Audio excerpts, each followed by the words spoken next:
¿Qué es la comunicación? A primera vista parece que esta pregunta sería fácil de responder para cualquiera, pero si esto se profundiza podemos denotar la complejidad de los sistemas y los procesos que intervienen en una interacción verbal. Para estudiar cómo funciona la comunicación hay que entender que existen dos propiedades fundamentales de esta. La primera, la transmisión de información por medio de un código lingüístico. Y la segunda es la interacción con otros. En esta caracterización, la comunicación tiene una faceta de tipo lingüístico y otra de tipo social. Los modelos clásicos. Estos se refieren a los esquemas básicos que recogen los elementos principales de la comunicación, como pueden ser emisor, código y receptor. En una etapa inicial también cabe resaltar que los lingüistas establecen el lenguaje como método de la comunicación. El esquema de Karl Bowler. Karl Bowler, el lingüista y psicólogo alemán, creó un modelo en el cual se esquematizan los elementos constituyentes en las funciones del lenguaje, publicando consigo en 1934 la teoría del lenguaje. A continuación vemos en el siguiente esquema, al centro aparece un signo lingüístico. Se conecta por medio de tres líneas paralelas con tres factores externos, el emisor, el receptor y el estado de cosas. La primera función, mostrada en la línea superior, muestra la representación, la cual se produce porque conecta el signo lingüístico a los estados de cosas que se refieren al mundo real. En la línea vertical de la derecha nos muestra la apelación. Esta une el receptor con el signo lingüístico.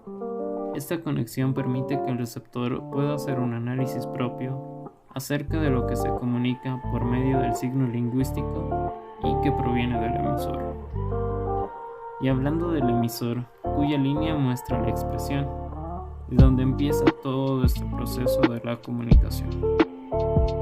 Concluyendo ya con este esquema de Bowler, podemos decir que el esquema tiene tres funciones básicas: la presentación, que es el símbolo; la expresión, que es la representación del símbolo; y la apelación, o también llamada función del llamado, porque en este sentido una apelación es una llamada que le lanzamos a alguien para captar su atención. Y bueno, no todo es perfecto, es por ello que el modelo de Bowler tiene el error de dejar fuera funciones del lenguaje que son cruciales. El modelo de Shannon y Weber. Este modelo fue desarrollado por el ingeniero Claudio Shannon y el matemático Warren Weber. Es uno de los más conocidos dentro de los estudios de la comunicación. Se originó en el campo de la electrónica, pero fue el pilar fundamental para el origen y desarrollo de lo que hoy conocemos como teorías de la comunicación. Pero primero, ¿cuál es la estructura del modelo de Shannon y Weber? Este modelo, que forma parte de la denominada teoría matemática de la información, se representa por un esquema compuesto por 6 elementos.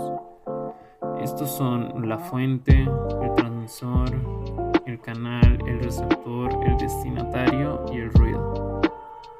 Bueno, pues comencemos en orden, imaginándonos una conversación. Iniciamos con la fuente, un elemento que puede ser de naturaleza humana o mecánica. Establece el tipo de mensaje que transmitirá y el grado de elaboración. Continuamos con el transmisor. Se refiere al componente técnico que transmite el mensaje y lo convierte en señales apropiadas. A este le sigue el canal, un medio físico que lleva las señales por el espacio y cumple las funciones de mediación y transporte. Es aquí, en medio del proceso, donde nos afecta el ruido junto a posibles distorsiones que sufre la información en su recorrido. Una vez que el mensaje pasa estas barreras y llega al receptor, Shannon lo propone como un recurso técnico que transforma las señales recibidas en el mensaje concebido por la fuente de información. Por último, el destino, que es el punto de llegada del proceso de comunicación o el objetivo final del mensaje, digamos. Una vez revisada la estructura, vemos cuál es el objeto de este modelo. Shannon era un ingeniero que trabajaba en el campo de las telecomunicaciones. Y es por eso que durante los primeros años en los que empezaron a emerger, una de sus principales inquietudes fue la eficacia, es decir, la precisión con la que un mensaje llega a su destino. Por eso podemos indicar que este trabajo fue desarrollado con el objetivo de mejorar los procesos de comunicación electrónica, con base en la capacidad de medir la cantidad de información que un medio está en capacidad de soportar y transmitir, ¿no? A la interpretación por parte de quien recepta el mensaje, Shannon entendía que la comunicación es como un proceso de transferencia de información, y para ello planteó estudiar la cantidad de información de un mensaje en función de la capacidad del medio y propuso un sistema que más tarde sería el punto de partida de la revolución informática, el cual es el sistema binario, de dos posibilidades, 0 o 1. Y bueno, ya por finalizar, veamos cuáles fueron los aportes del modelo de Shannon y Weber en lo que se refiere a comunicación. Este modelo se desarrolló 3 años después de la Segunda Guerra Mundial, y debido a la necesidad de mejorar los procesos de comunicación a distancia, recordemos que en ese entonces era el boom la televisión, y por lo que Shannon y Weber estudiaron la forma de asegurarse que los mensajes fueran codificados y decodificados, además de reducir el ruido que perturba el proceso en cuanto a la comunicación. Nos dejó conceptos importantes que hasta el día de hoy son utilizados, tales como la fuente, canal, receptor y ruido, puesto que el primer modelo de comunicación lineal es plantear estos términos, ¿no?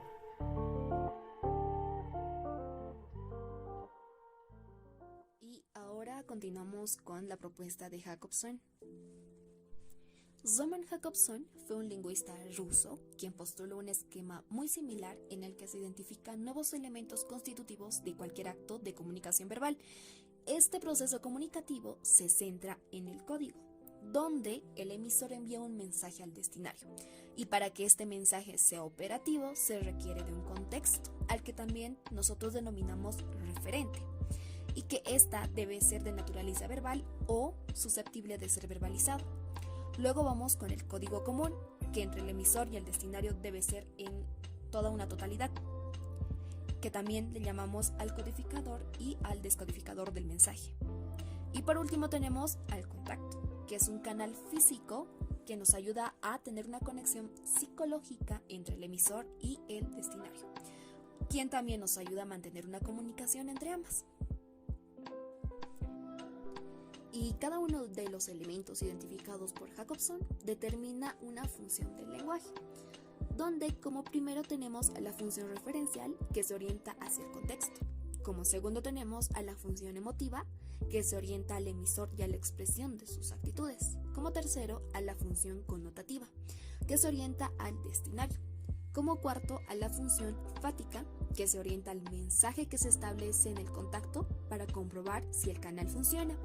Como quinto, a la función metalingüística, que se orienta del mensaje al código lingüístico.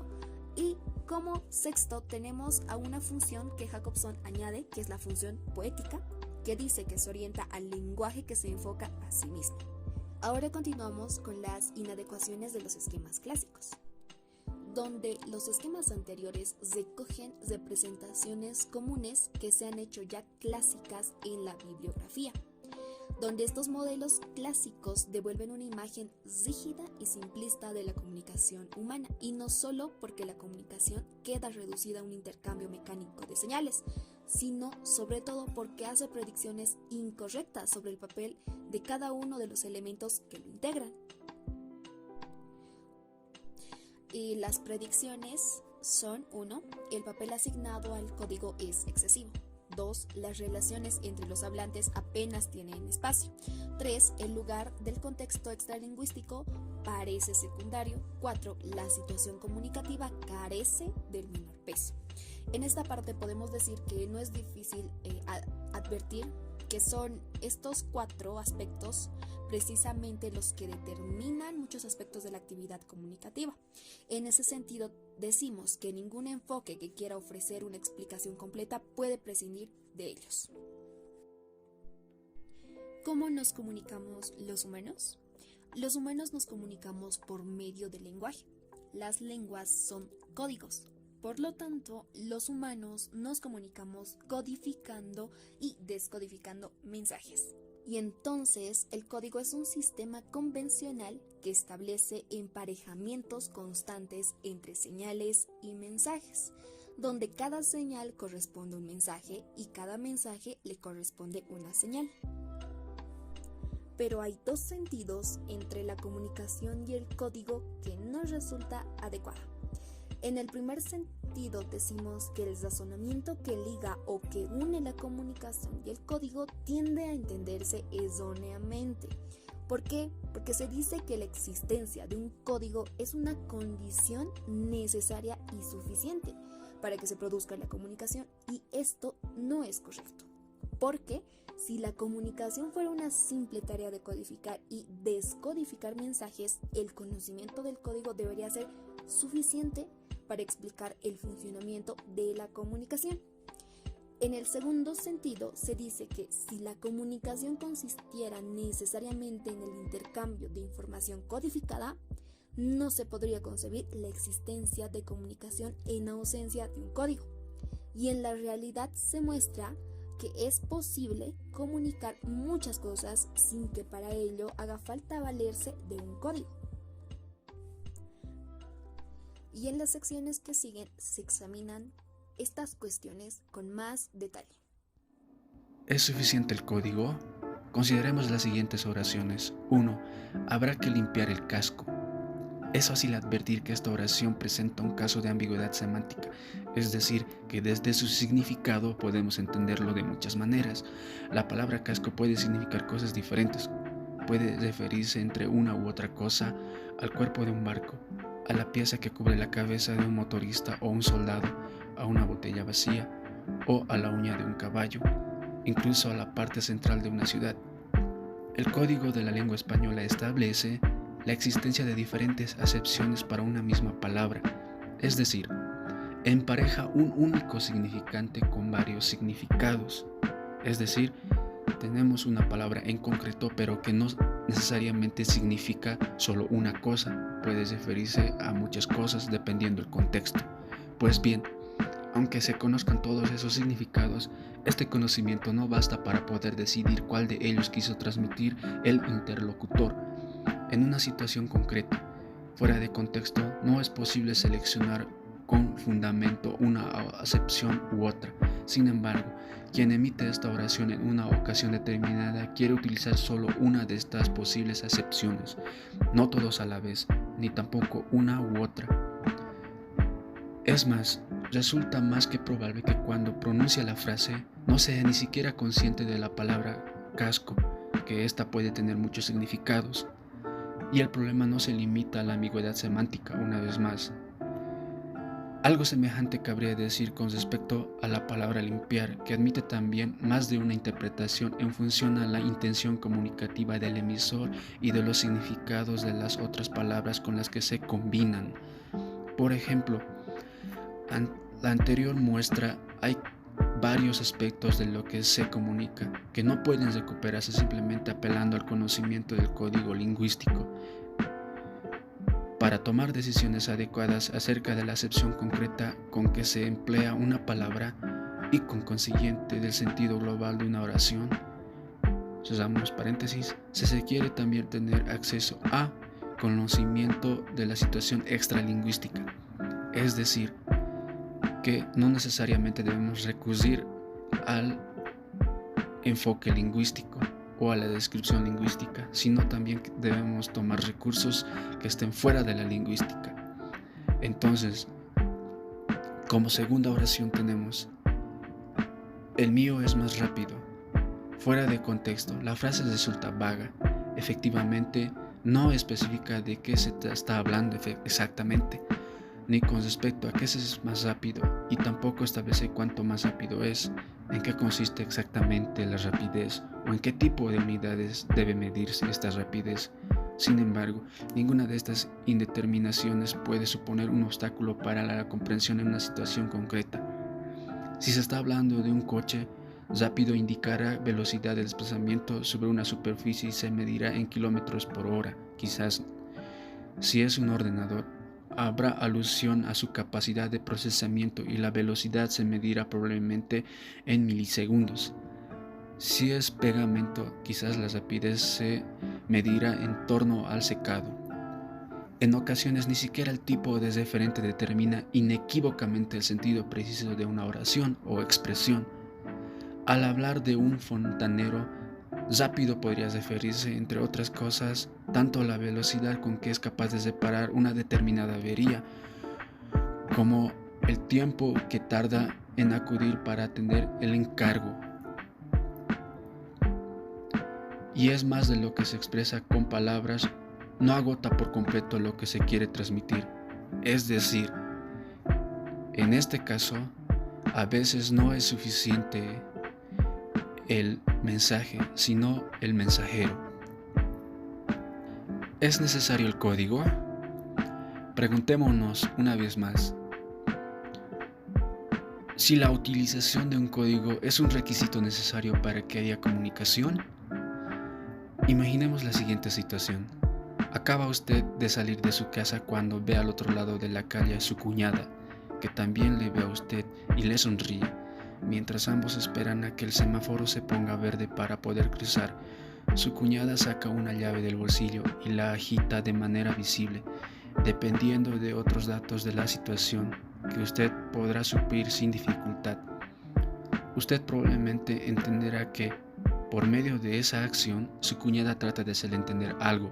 Por ejemplo, que ya le han dado las llaves del coche o del piso nuevo, o que ha encontrado las llaves que usted había perdido, o intenta recordarle que tiene usted que coger sus llaves. ¿Ha habido comunicación? Parece que al agitar las llaves, su cuñada ha tratado de entrar en contacto con usted para transmitirle algo. Lo es también que usted habrá interpretado su comportamiento como un comportamiento comunicativo y muy probablemente además su cuñada habrá conseguido su objetivo. Sin embargo, estará usted de acuerdo en que no ha mediado el uso de un código. No hay ninguna conversación preestablecida, ni pública ni privada, según la cual agitar unas llaves desde el otro lado de la calle signifique ninguna de las cosas que se han señalado más arriba. Por supuesto, entra también dentro de lo posible que usted no haya entendido lo que su cuñada le quiso decir, o que haya entendido algo completamente diferente de lo que ella quería transmitirle. Por ejemplo, puede que haya entendido que simplemente quería saludar, pero lo que es seguro es que el gesto de agitar las llaves no solo no le habrá pasado inadvertido, sino que habrá atraído su atención de una manera especial, hasta el punto de que usted se ha visto impulsado a atribuirle una intención comunicativa, sea cual fuere. Este ejemplo muestra pues que hay comportamiento comunicativo que no utiliza necesariamente el código lingüístico. Entonces, respondiendo a la pregunta, ¿es necesario el código? Muchas veces sí, para entender una situación en concreto, pues sí es necesario el código. Pero también es muy posible tener ciertos entendimientos más directos desde la inexistencia de algún código lingüístico.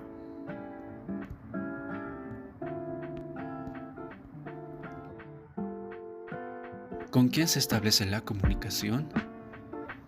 Después de las reflexiones hechas hasta ahora, resulta evidente que si el manejo de un código común no es una condición necesaria para que haya comunicación, tampoco debería serlo. Entonces, un componente esencial de las nociones de emisor y receptor. Es fácil imaginar que dos personas que hablan lenguas diferentes pueden llegar a entenderse, aunque sea ruidosamente, a base de señas no codificadas. Hay algunos juegos, como el de adivinar títulos de películas por mímica, que se basan precisamente en la misma capacidad. Por otro, incluso cuando emisor y receptor comparten un mismo código, no es el conocimiento de este código la única de sus capacidades que se pone en juego en la comunicación, ni siquiera cuando de lo que se trata es de entender los mensajes codificados lingüísticamente, como hemos visto. Hace falta complementar el proceso de codificación y descodificación con otros procesos que añaden datos derivados del conocimiento del mundo, del entorno, de la situación. Es decir, la comunicación se establece a partir del entendimiento global, podría ser, de nuestro entorno, con amigos, familiares o conocidos, y de la situación en la cual dependemos. ¿Cuándo hay comunicación? Esta pregunta se orienta en dos diferentes direcciones, hacia la producción y hacia la recepción. Cuando la pregunta se orienta hacia la recepción, equivale más o menos a la pregunta de cuando se considera que la comunicación se ha producido con éxito. La respuesta parece obvia. Habiendo comunicación cuando la persona a la que se dirige el mensaje lo recibe e interpreta correctamente, pero en el sentido en el que nos interesa en este momento es el que se relaciona con la producción. ¿Qué requisitos tienen que cumplirse para que se pueda hablar propia y genuinamente de comunicación? La intencionalidad en la comunicación. Para dar respuesta a esta pregunta, considere la situación. A su lugar de trabajo ha llegado un nuevo compañero y se lo presentan. Charlan un rato y él explica en qué otras empresas ha trabajado anteriormente, qué tareas prefiere y en dónde ha encontrado casa. Por su acento usted deduce que es andaluz y por el modo de relacionarse y la manera de vestir, él parece un hombre campechano y amante de los deportes al aire libre. En su dedo anular ve usted una marca blanca que queda al quitarse un anillo. Quizás se acaba de divorciar y por eso ha pedido el traslado. Usted no tenía sobre él ninguna información previa y de modo de que toda la que ahora posee la ha obtenido en este primer y hasta el momento único encuentro. Después de este contacto usted dispone de muchos datos nuevos sobre su compañero y la cuestión ahora es la siguiente. Todos esos datos, por ejemplo, todos los relativos a su trabajo anterior y sus preferencias laborales, como esta información, han sido proporcionadas explícitamente en la conversación. Hay en cambio otros datos que usted ha obtenido por deducciones que ha podido hacer por su cuenta sobre la procedencia geográfica del nuevo compañero, sus aficiones o el cambio reciente en su estado civil. Para usted constituyen obviamente información nueva, exactamente igual que la que ha proporcionado el nuevo colega por medios lingüísticos, y sin embargo no parece que se puede decir en sentido escrito que su interlocutor le ha comunicado esta información. Es usted en todo caso el que ha interferido por cuenta propia a partir de ciertos indicios disponibles. Imagine de nuevo la situación anterior, pero modifique un detalle. Cuando usted lo conoce, el nuevo compañero lleva una alianza de casado. Más tarde usted se entera de que las cosas entre él y su pareja no van bien. Un día se cruzan de nuevo y él levanta la mano y le muestra la marca blanca en su dedo anular. ¿Constituye esto como una muestra de comunicación? Algunos de los hechos son los mismos que en el caso anterior. Usted ve una marca blanca en el dedo anular y ella deduce que su nuevo amigo se ha divorciado. Sin embargo, hay una diferencia decisiva en el primer caso. Usted simplemente notó la marca de manera casual y en el segundo su colega le ha mostrado la marca de manera pedante, sabiendo que cuando la vea y en función de su conocimiento previo, habrá usted y hará una deducción adecuada. En el primer caso no hay comunicación, en el segundo, en cambio, sí, porque ha habido una intención manifiesta por parte del nuevo compañero de producir un gesto visible para que a partir del gesto pueda usted inferir los contenidos que él pretendía transmitirle. Interpretar el comportamiento intencional. Si se adopta ahora la perspectiva de la interpretación, resulta claro que la intención es también determinante, al menos en dos sentidos. Por un lado, como se acaba de ver, la interpretación es un proceso orientado, no tanto a la simple y manera descodificación de la señal recibida, sino sobre todo a la identificación del propósito comunicativo con la que aquella fue emitida, tanto si la señal se ha producido valiéndose de las reglas o de un código, como si no. El objetivo de quien interpreta no es simplemente descodificar la señal, sino recuperar los contenidos que el emisor ha querido comunicarle por medio de ella. Estos contenidos pueden no estar directamente codificados de manera expresa en el mensaje. Por otro lado, resulta claro también que no tiene el mismo estatuto la información que viene respaldada por el emisor y aquella otra que deduce, sino otras garantías. Por supuesto, entra dentro de lo posible el que alguien manipule conscientemente algunos elementos para provocar deducciones falsas. El nuevo compañero puede imitar un acento de andaluz para ocultar su procedencia, pero tampoco en este caso puede hablarse de comunicación, ya que aunque la modificación es consciente, su éxito depende precisamente de lo que su intención real pretende hacer, engañar o permanecer oculta. La intencionalidad como propiedad definitoria de la comunicación humana. La intención es fundamental porque establece una diferencia entre los actos voluntarios y los involuntarios. Los voluntarios representan formas de comportamiento, mientras que los actos involuntarios son actos reflejos. Si algún interés tiene estudiar la comunicación humana, es porque esta misma constituye una variedad específica y compleja de comportamiento y no simplemente se basa en un acto inconsciente. Asimismo, esta comunicación se contrasta con la comunicación animal en varios sentidos. Von Frisch, en 1973, habla sobre las abejas exploradoras y su distinta forma de comunicarse, mientras que Cheney y Seyfarth en 1990 nos habla de los monos verdes y cómo estos tienen llamadas de alerta para expresar que un depredador está cerca.